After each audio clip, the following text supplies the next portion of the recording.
Okay, let's break this puppy down. Conor is coming back, UFC 329. This card is stacked, and usually I like to stick to the main card so I don't waste anybody's time, all right? We just get through the big ones real quick. But I gotta dabble on these prelims, okay? We're not gonna dabble on the early prelims, but we'll dabble on the prelims. Quickly, Luke Riley, I'm picking him all day long. Cody Garbrandt, this one, I have to be honest, I want Cody to win. The only shot he's got is probably in the first because his gas tank is non-existent, and I just think he's going to get beat down on. He might have a good first round, and then he's going to get teed off on. Yanez is going to get it done, probably decision where he beats him up, if not a late, third round TKO. Would not be surprised. I want Cody to win, but I don't know if he's got it anymore, and that's heartbreaking to say. Let's move on. Gable Stevenson, no picture. How about that, bud? But we're picking you anyway. This is obviously one of those fights where they're feeding him a guy. Look at the minus 2,500. They're feeding him a guy they know he's going to smoke, probably in the first round, knockout or submission. I don't know. We'll see what goes down. Here's Gable's debut. You better make it exciting, bud, because if this gets outside the first and second especially, you're going to get flamed on. So we'll see how it goes. Here's a big one. Robert Whitaker making his 205 debut against Krylov. Now, skill for skill all day long, Robert Whitaker is way better. That's not even a question, all right? The question is, how does his body look at 205? Is he going to be, a case of, I'm just bloated up, I didn't cut weight, I look all bulky, and now I'm gassed outside the first round because I ain't got no cardio because I'm full of muscle?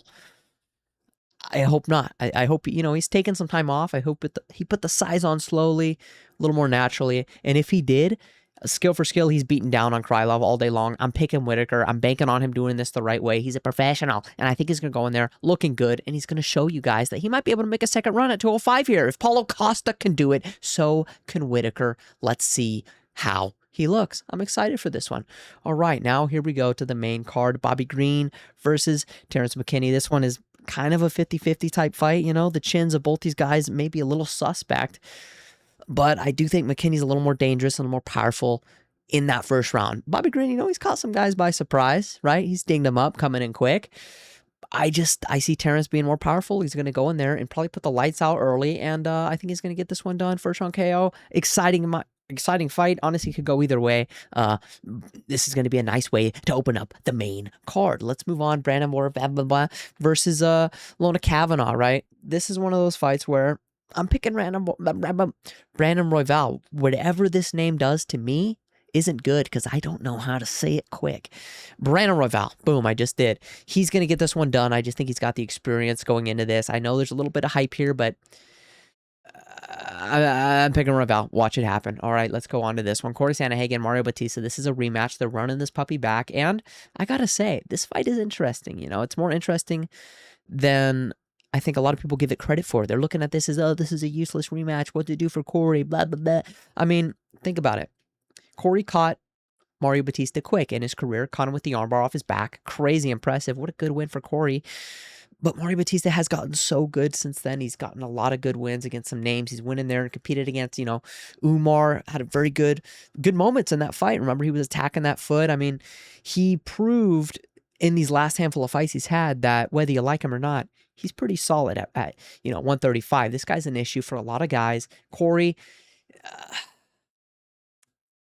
I think since their first fight, Mario's gotten better. I just don't think that's still going to be good enough to beat Corey. I think Corey's going to get this puppy done. I'm picking Corey. Probably a decision.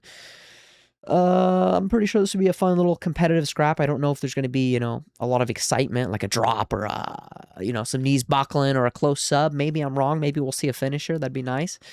But I think Corey's going to get this one done. And that's it for that one. Let's move on. Here's a nice one to talk about. This one excites me. BSD versus Patty Pimblett. Now, BSD the favorite. Okay, we're looking at the favorite here. Who am I picking? Well, I'm picking the underdog. Patty's getting it done, all right? You got to think about this fight like this.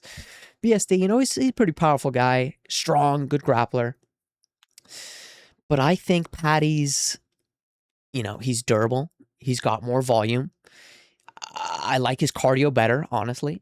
And I like his jiu-jitsu in this fight where if BSD gets him down sloppy and gives his neck up, I'm trusting Patty's guillotine a lot more than I'm trusting, Dustin's guillotine. Don't tell Dustin I said that, okay? But I think Patty's got better jiu-jitsu. I think if BSD doesn't respect that grappling and he goes in there and sticks his head somewhere it's not supposed to be, looking for a takedown, hard-nosed, he might get his neck wrapped up tight. Patty's got good jiu-jitsu, good submissions. He's dangerous off his back, and on the feet, he's a wild man as well. He's got some power. He's awkward. He's big, fast. And I think Patty gets this puppy done all day long. Maybe by finish as well. Okay, I might say he gets it done by finish, submission, or TKO in one of the later rounds here.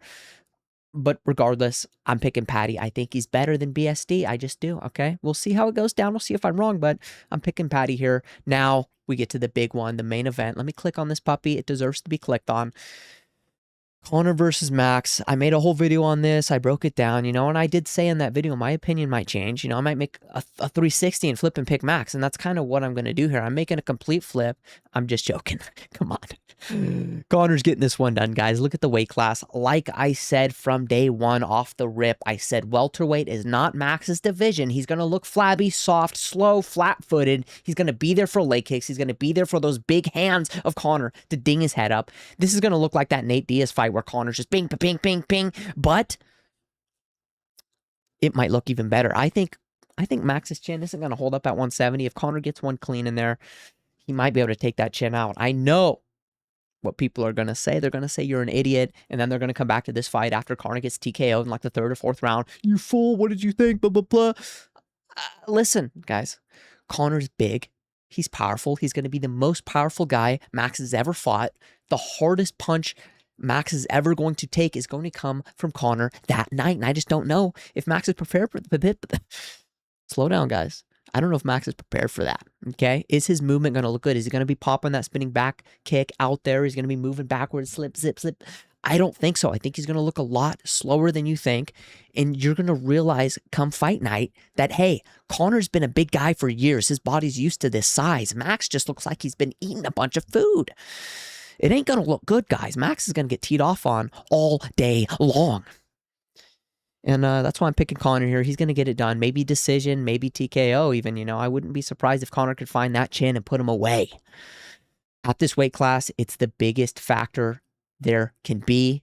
And I just trust Conor's body at this weight class more than I trust Max's. And that's really what goes down to my pick here. I'm picking Conor. If anyone can come back from injury, time away, you know, substance abuse possibly, allegedly, it's going to be Conor, you know. He can go back in there and beat a top guy like Max. That's going to do a lot for his legacy. And we'll see what goes down next with him. Win or lose, we'll be breaking this puppy down come, you know, someday after the fight, okay? We're out of here.